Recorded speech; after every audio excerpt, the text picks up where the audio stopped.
welcome. Hey, hey. Welcome to our September watercolor project, which is this little line of leaves hanging from a string. When I saw this image, I just thought it was the sweetest thing. I absolutely love it. And we're even going to do the background so we can practice a nice wash. And it's going to just be a very light background, so we don't need to worry. Everything else is darker and can sit right on top of it. So we'll do our background first, and actually we'll probably do our drawing first, and then our background, and then we'll do the painting. The background will sort of secure our drawing. So this size, this is an 8.5 by 11 sheet of paper, so it's about 8 inches across. And I would say 7 by 10, about 5 inches wide, okay? So you want to print it out. When I format these pictures, they're formatted to print, and they always print exactly how I do them on my printer anyways, on an 8.5 by 11 sheet of paper. If you just print the file, they are actually formatted on that size of paper. So I know some of you say you have trouble with that. I really don't understand that. It is formatted to print exactly the way I publish it. So that's how big it is, if you need to know that. I'm going to be using a 7 by 10 block of Arches cold press paper. Any block of cold press paper is fine. We'll draw, or we'll tape off our boundaries, right? And we'll have a little extra room. Even if you have a 9 by 12, that's great, because you'll have extra room for swatches. Okay, so that's our paper. Now, before we start talking about this lesson, what I wanted to do is I wanted to do a mini lesson here on adding a green to your palette. As you know, for almost all of our projects that are not dandelion lessons, we use this extended palette. And I have a video about this palette if you scroll back on, I'm trying to think, it would be under watercolor techniques. And there is a video on this palette. And my palette changes over time. The most recent change, and I'll go over it again right now just so you know. The most recent change was that I got rid of a warm red because I cannot find one that is suitable. And so I just use either a light cool red or a dark cool red and add yellow to it when I need a warm red. And it just works far better. So in this palette, as of today, I have lemon yellow, I have yellow ochre, I have quinacridone rose, I have permanent alizarin crimson, I have Indian yellow, and this one is by M. Graham. The one by Winsor Newton is also fine. But any warm yellow, New Gamboge is wonderful. Just make sure that the pigments are transparent. It can be a compound pigment, like 2 pigments. I wouldn't go 3, but maybe, as long as they're all transparent. This is Burnt Sienna. My favorite is Winsor Newton. This is Shadow Violet by Daniel Smith, and this is a green by Daniel Smith, and I don't remember what it's called, but I hate it, and I'm getting rid of it. And I'm also going to get rid of the Shadow Violet because I never use it. This is French Ultramarine. Any brand is fine. This is Prussian Blue. You could also use Phthalo Blue green shade. I like the Prussian Blue because it's a little less staining, and it's just a more interesting color in my opinion. And then Cobalt Blue Violet from Daniel Smith is my very favorite violet. I just love it. It's a little bit granulating and opaque, so if you want a more transparent and just simple violet, I would use Dioxazine Violet or Winsor Violet. And then this is Sepia, so a dark brown. So I'm going to get rid of these two, and I'm going to add in a full pan. I might not be able to get rid of those two. Hold on. I'm going to add in a full pan of a new green today, and we're going to choose that green right here on this video while I demonstrate the properties you want to look for when choosing a green for your palette. I'll get rid of those. And oops, that's not good. Why that's in there. And in its place is going to go this pan, which might be too big. Yep. Well, that's okay. I'll just, I don't think I have, then I might as well just leave this in here so it's not crazy full. I don't have any more half pans. I need to order some, so I'll just have to wait, but I'll make the pan and I'll have it next to it. This one is going goodbye. It is Green Appetite Genuine, and I hate it. I absolutely hate that color. It's got phthalo green in it, there's no doubt about it, and I am not personally a fan of phthalo green for my everyday palette. All right, so I have here some watercolor paper just so I can make some swatches. And this is just a Arteza sketchbook. These are inexpensive, but they're still pretty nice. I've got some water. I'm gonna get myself a little brush here. And I am going to swatch out some greens and at the same time mix a little bit of either warm or cool yellow with them or other colors just to show you sort of how they react with the other split primaries. So the first one I'm going to show you is Viridian, because I really love Viridian. This one's by Daniel Smith. This one is by M. Graham. My favorite is Winsor & Newton. I'm out of it right now. And this one, this Daniel Smith one is my least favorite. It's just dried up to nothing. This is M. Graham, which is pretty good. It's still a little bit thick. Viridian's a tough color in it too because it does dry up eventually. And I might not be able to get it out. I need to get a new tube of Winsor & Newton ASAP because that's what I want to use for my color workshop coming up. Okay, there we go. So I'm going to put some Viridian down on the paper and then talk about it. So Viridian is one of my favorite greens. That's why none of my tubes are. And I had a pan of it and I cannot find it, and it might be at my studio, a pan that I poured. I looked everywhere this morning, so it must be somewhere else. Okay, so Viridian, this is real Viridian, by the way. I have a Jackson's watercolor Viridian. It's not real. It's got the dreaded phthalo green in it. All right, so real Viridian has a pigment number of, let me tell you, where is it? PG18. That is a real Viridian, okay? It is a unique pigment. It's been around a long time, and it is very, very transparent, okay? And it has some really unique properties. Number one, when you mass it out, which means adding a ton of water to it, it becomes the most beautiful, ethereal, transparent aqua. It is the most beautiful glaze color for many, many applications. I use it often in my own work. However, as a green, I mean, as you can see, it's really unnatural, right? It's a very unnatural green. But wonderful things happen to Viridian when you start adding other colors to it. So you can get this wide range of beautiful greens by adding yellow ochre. You can get a really, really vibrant green by adding lemon yellow. I mean, that is like the most vibrant spring green you could possibly imagine.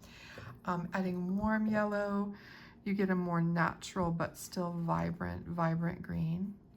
All right, and look how transparent they are. They're beautiful. But perhaps my favorite thing is to mix earths with it. So if you mix something like burnt sienna with Viridian, you get the most gorgeous, gorgeous olives. And that's probably not enough. Hold on, let me get a little bit more paint. Look at the beautiful, I don't know if you can see the beautiful variations there. It's just really, really stunning. Let me just grab a little bit more of this. I'm really bummed that it's not, I thought this one was better, but that I haven't looked at it in a couple months. Let me just plaster some of my paper here. Just desperation. All right. So my favorite thing is to use either burnt sienna or burnt umber, and my all-time favorite Viridian is Winsor & Newton with Winsor & Newton Burnt Sienna and Winsor & Newton Burnt Umber. They're just unbeatable together, and they separate and make beautiful, beautiful variations of color. So you can get from like this beautiful earthy green to beautiful bronzes, all right? And burnt umber is just as gorgeous. And you can get, you know, those beautiful dusty aquas you see sometimes? It's an instant way to get that color. So Viridian is, and I'm just telling you, I'm probably gonna put that in the palette. But I may choose 2 greens. I just gotta get those half pans. Okay, so that's Viridian. Really probably my favorite, extra green. All right, if you could only have one. Another one that is really, really popular is Hooker's Green. And these are 2 different Hooker's Greens. This one's by M. Graham, all right? Hooker's Green is a really quick way to make natural greens. It's very beautiful. It's fairly transparent. Okay, it's beautiful all on its own. You could make gorgeous leaves with that, gorgeous, and you wouldn't even have to add anything to it. But when you add things like warm yellow to it, you even get a wider variety of beautiful glowing greens. Again, even adding burnt sienna or any of the reds to it, you get a whole range of beautiful colors. All right, so that's Hooker's Green from M. Graham. I also have a Hooker's Green from Jackson's, but I think it has phthalo green in it. So I tend to stay away from that. But let me just show you the dramatic difference in the 2. So this was M. Graham, and this one is, it's copper phthalo. So it does have a little bit of it too. I don't know. I just like that one better, but this is the, look at, it's just so different than the first one that I put down.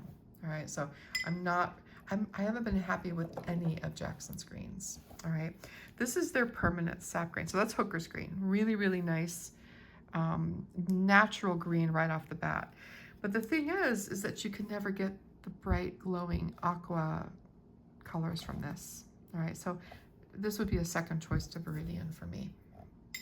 And then this one is their permanent sap green, which is actually, I do like this one. It's really nice. Also a very natural looking green. It is a bit on the opaque side and it does dry a bit dull. I will say that, but you can brighten it up a little bit with lemon yellow. This one is ultramarine blue and an azo yellow. So there's no phthalo in that.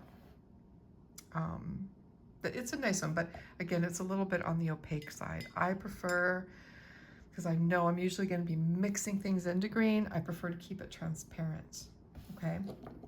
This one is a very, very favorite green. I've used it for a long time. Sometimes I only use this green with other things added into it. This is M. Graham's olive green, and it has a lot of things in it. It's got an azo yellow. It's got phthalo green. It's got PY 110. I think that's isodone yellow. And then it's got black. This is a gorgeous color. You can't see the phthalo in this color, all right? It's really, really beautiful. And it's a wonderful green if you're doing like pine trees in summer, because it has that warmth to it, but very, very dark. It's really a natural, beautiful green. And if you add ultramarine to it, just a little ultramarine, you can get the most gorgeous, deep black green. It's beautiful without putting black in it, okay? So that's M. Graham olive green. A really wonderful color. Paint companies need to pay more attention to their lids because they always break. This is Phthalo Green Blue Shade by Daniel Smith, and I'm just going to show it to you because it's super popular. It's very, very, very transparent. Very staining, glowing, and beautiful. It's just not my favorite. So that's the blue shade. It's very similar to Viridian, but not the same delicate qualities that Viridian has. You can make all sorts of other greens with it, but even putting yellow ochre in it, it maintains a little bit of unnaturalness. It's unnatural. This is burnt sienna. It misses the nuance, okay? It's really hard to alter that color with it to make it look natural. Even more yellow ochre. You see, it just never quite gets rid of that phthalo look. And then this one is phthalo green. Where is it? Phthalo green yellow shade. So there's a blue shade and a yellow shade, just like there's phthalo blue, red, and green. Well, here's another one that's all dried up. And really, you're not missing much. So this is phthalo green yellow shade, same unnatural properties that this one has. It's just what they call a little bit warmer. It's still a very unnatural green that is super, super hard to change. And then finally, I wanted to show you another green that is really great in the palette when you need deep, deep dark greens. It makes excellent blacks. And this is called Perylene green. And it is a single pigment. It is transparent, I think. It is super, super dark, okay? It's not very beautiful on its own. It has some interesting separation qualities. But look how dark that is. So if you need a really dark green, this is a great place to start, all right? It would be an extra. It wouldn't be my only extra green, but it would be on top of that. And then if I add things like lemon yellow to it, I can start getting more like a sap green, right? Masked out, it's very kind of murky and gray green, which is useful sometimes. And then adding to it some like burnt sienna or my favorite, permanent alizarin crimson, you get instant blacks that are just really glowing and can easily change from brown to red to green blacks, depending on how much of the alizarin you put in it. But they're really glowing. They're very transparent, and they mass out to beautiful grays. All right, so those are some greens to consider. I personally would stay away from phthalo unless you are someone who really, really loves to paint with clear, like vibrant, high chroma colors, like tropical, you know, I mean, there are people who love this and this is what they do and they do it beautifully. Then it's your perfect green, right? For me, I'm mostly a natural green person, so I lean more over on this side. Okay, and I like less chroma. So these are just better for me. They're like less vibrant. But it just depends. It depends on your personal preference, and you should not let anyone influence that. Okay, so my pick is going to be Viridian, and then what was the other one? The M. Graham Hooker's green. I think I'm going to add in there too. So I have two. The olive green I pull out for special projects. It's not a mixing color. So that would be something in addition to my split primaries or my mixing palette. Look how beautiful. Can you see the nuances in that? Yeah. Okay. All right, so hopefully that's helpful because I know I've been complaining a lot about my green in my palette and I figured it was time. So, okay, so let's talk about this. Okay, so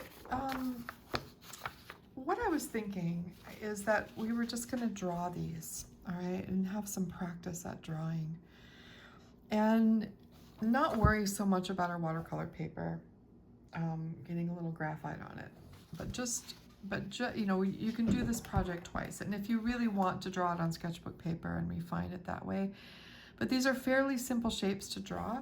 And here's the thing, they don't need to be perfect, right?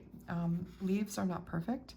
They're all different, and so we can assume the same for our leaves that we draw. But what I do want to do is I want to map out the size of this. Okay, I'm actually going to fold my paper. You could cut it, but whatever. I'm just going to fold it at the edges.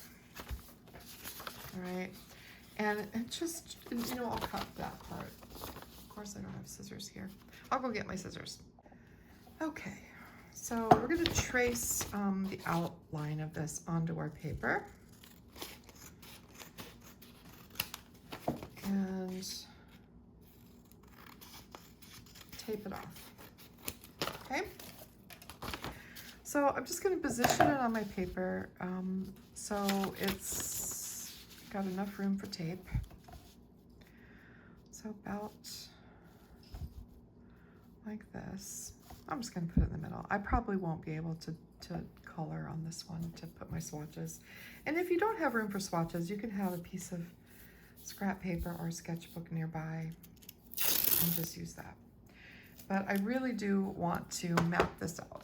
All right, so I'm just going to take a pencil and just lightly trace the edges.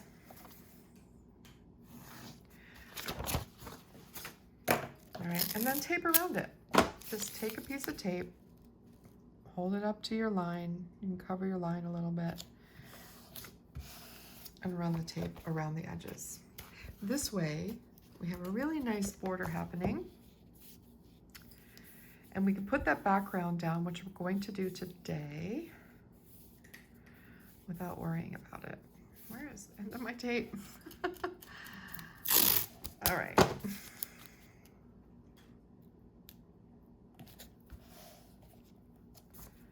Okay. Probably don't need to watch all this, but who knows? Just go right over that so graphite is not touching anything. Okay, and then I'm going to use this to draw my line, and this line is actually no, I'm not. I'm gonna do it freehand.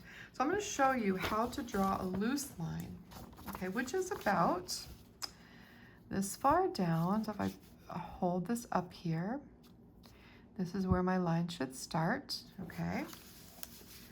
And this is where my line should end. And so I'm going to put my pencil down and I'm going to run the pencil across the paper by grounding my hand on the paper, okay? And I put the pencil down and I just move the pencil across and meet it over here. That way it's not a straight, stiff line. It has some movement to it, okay? And we'll just leave the graphite there. It's going to be underneath our background. All right, and then I'm looking, and I want to draw these little lines that are the stems. Okay, so this one, if I go up here, this one is not really there, but the top of the leaf is there. Okay, this one goes about here, right? This one goes about here. I'm trying to make this as easy and intuitive as possible. All right, so this one actually goes up here, but it slants to the side a little bit. This one's about here. It comes up a little bit higher. Okay, here, and it slants off to this side a little bit, so higher. And then this one comes here, and it goes this way a little bit. So now we have the positioning of our leaves, all right? The next thing we can do is we can draw down the center stem, all right? So I'm looking at this one, and I want to put this sort of next to it, so I have an idea of how long it needs to be. So look, I'm just lining up my rope here, all right? And just sort of pulling down the stem to where it needs to go. okay? And I'm moving to this one and lining it up and just sort of looking at where it needs to go. It kind of comes down this way to about where that one ends. It flips up, so we'll just pretend like that, okay? This one,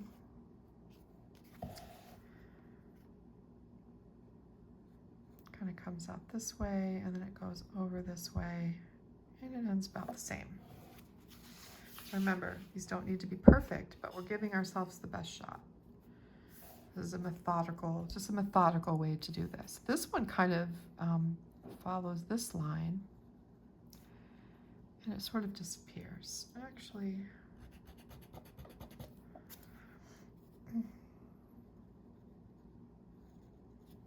it's a little shorter than the rest. Okay, this one definitely kind of comes this way, a little bit longer than the rest. This one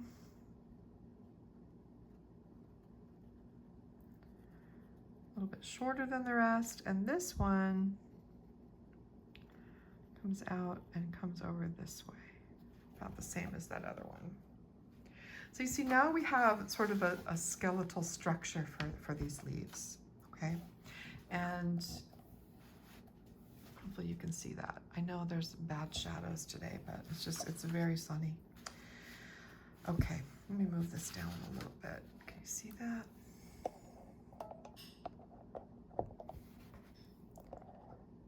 Okay, move it into the shade just a little bit. Okay, so we'll go back to this first one. And I'm drawing this a little bit darker than I need to probably, but just so you can see it. So now we're just going to use our pencil and just sort of draw in our leaf shape, okay? Again, doesn't have to be perfect. I'm not going to try to make it perfect.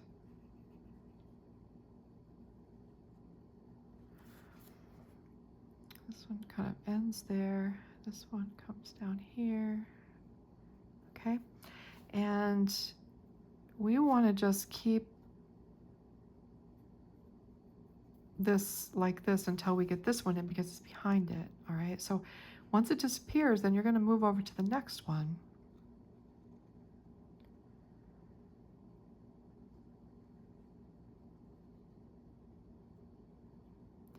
And just try to draw the little things as you see them. Okay, and then we can come over here and we can finish up this one. So it sort of peeks out here, comes like that. So I'm trying to make this so it's not intimidating. All right, I'm going to move over to this one now, to the third one.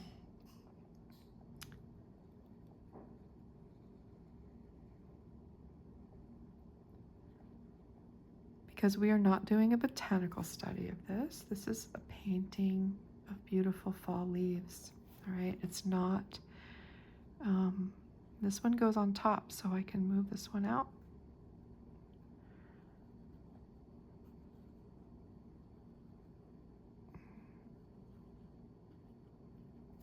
Okay, and then I can pick up this one. And I notice that I'm behind, so I can erase.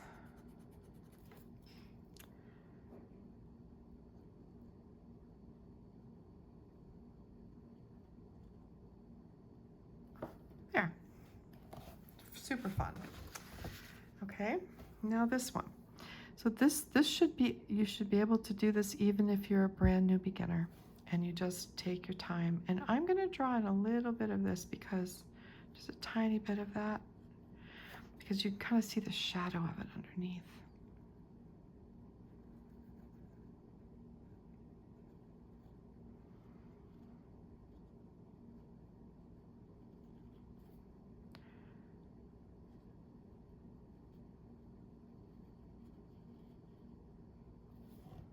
Okay. then we're over to this one.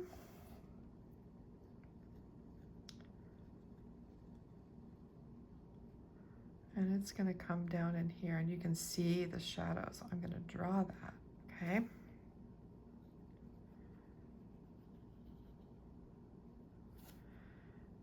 It's nice and big, and it's on top, so.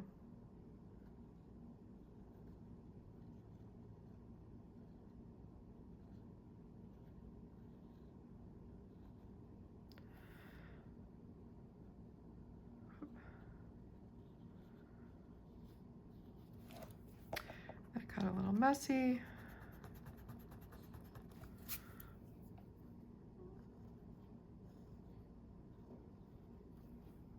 Okay. And here, and then when I was talking about the palette, I just want you to have a palette that's similar to what I've got going on in the one I showed you, okay? It doesn't have to be exact, but basically the split primaries and any extra colors are fine. Even if you don't have any extra colors, you've got everything you need to do this painting.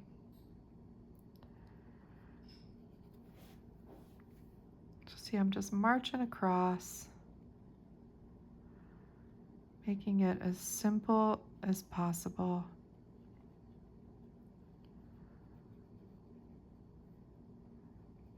And it's just fun, no stress. If it doesn't, if one of your leaves is a little wonky, well, there's a million wonky leaves out there. Okay.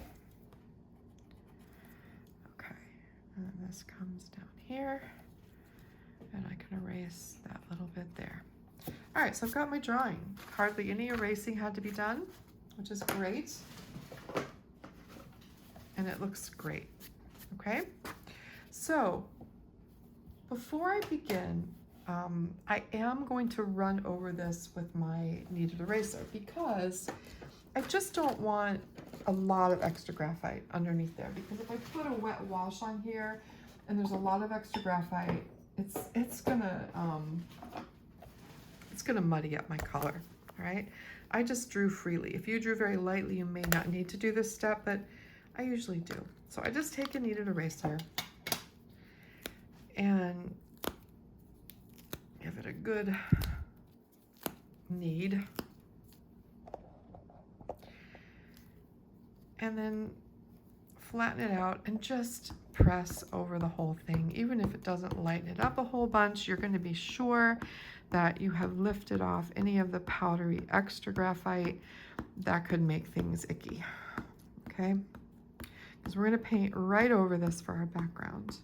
And that will do a few things. It'll give us a nice background, but it'll also seal in our drawing so we don't have to worry about losing it. Okay? And we're not going to worry about the veins and the leaves. They're all darker than the item where we see them. And so we'll either lift them or add them in at the end. Okay, so we're not going to draw them because they kind of come and go and disappear, and we don't want to make them too strong. All right, so that's good. Look at all that graphite that came up that would have been in your paint. Okay, so let's talk about our background. The background is what I call oyster gray, and to me it's a palette color, which means it's color that I get from mixing together everything that's on my palette. So if I just take my brush and go around my palette, so find a palette that you've recently used and just mix together a bunch of the colors. All right, I'm going to show you on this one, then I'm going to show you on another one. Okay, so everything you've got on your palette goes in to the center, and then you look at it and you say, what's missing? And if I look at this compared to this is much warmer. It's got more red in it. So what I would do is just take a little bit of red, add it in there, and just keep adding a little bit red until it gets closer to this, which now it is. Okay, and take a little piece of paper and test it. I can test it like right here. pretty close. I think even a little bit more red. That's a nice neutral, maybe a touch more.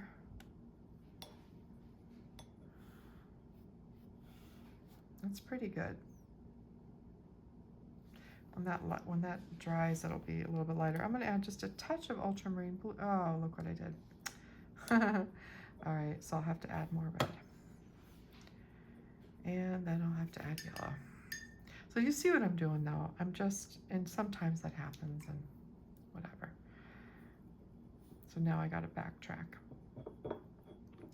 So if I look at this color, it's too warm. All right, so I'm gonna add a little bit of blue.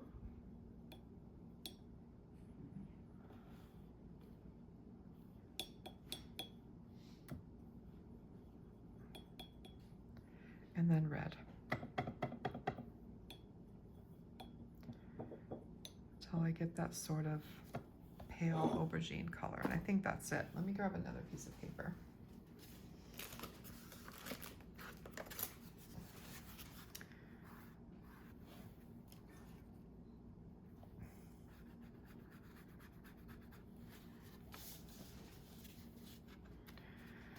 I like that. So I like this, you see, it's just sort of this oystery neutral. See that? I could add a little bit more blue, I think.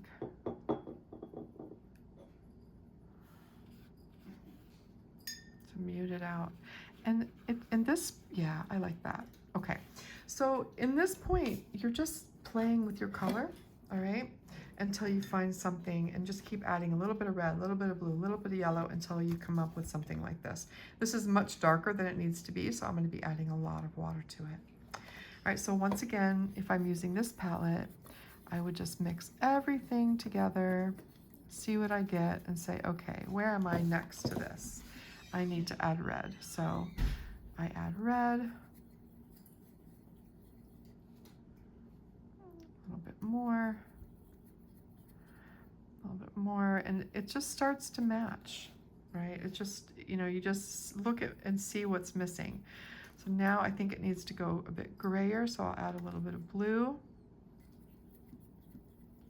And I'm gonna end up with a color that's a nice neutral like this, okay? All right, so we've got this mixed up. I wanna put a lot of water into here. And let me grab a dropper. So, quite a bit, all right? And that should be enough to do the whole thing. Now, to put a wash down, I want to use a big, fat, juicy brush. Biggest, fattest, juiciest brush I have. So for me, let's see here. What do I have here? I thought I had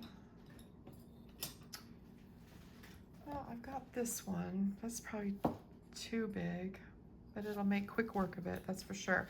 So you want to make sure your brush is really, really wet and saturated with water.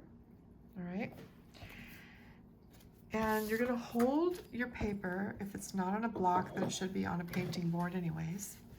And you're gonna hold your paper at an angle, all right? So there's gravity, not straight up and down, but just a little bit of an angle.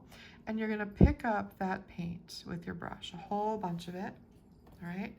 And you're gonna start at the top and you're gonna move your brush across in one direction, and you're gonna allow the paint to gather at a bead underneath. You grab more paint, pick up that bead, and you pull it down. All right, with the gravity, you should be getting a bead forming at the end of your wash. You only want to go in one direction, and you don't want to go over it like I just did. So one direction across, let that bead happen, all right? And just keep moving down in one direction, and sometimes it's messy, and that's okay. All right, and then take it all the way to the bottom of your page, all right? Let it pool down here at the bottom. Dry your brush off, all right? And then as it pools at the bottom, you can just run your clean, damp brush across the bottom. That will pick up anything extra, and then you can lay it down flat to dry. Lay it down flat, sorry.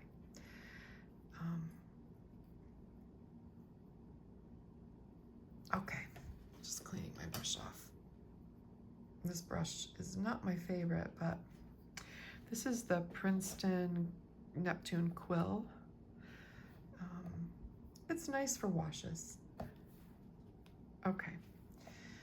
All right. So, which is really hard to get it back into shape. So there's my nice neutral wash, and I am really happy with it. It looks almost identical to what's in my reference. So before you put it on, play with this color. This is how we learn how to mix color, by playing with it, all right? And to make our own mixes like this. Really, really satisfying, okay? And sometimes it takes a mess up, like I did. I almost always mess it up. It's just, you know, it's the way it is. So, but then I can add more, or add more of one thing or another, all right? So now we have our background down, we have our drawing done, we have everything taped off, and we are ready to begin painting next week. So we're gonna let this dry completely, all right? Get to this point, and next week we're gonna start building these luminous colors. Luminous, luminous, luminous. All right, it'll be a lot of fun. All right, if any questions, put them in the comments below. And if not, I will see you next week. All right, take care.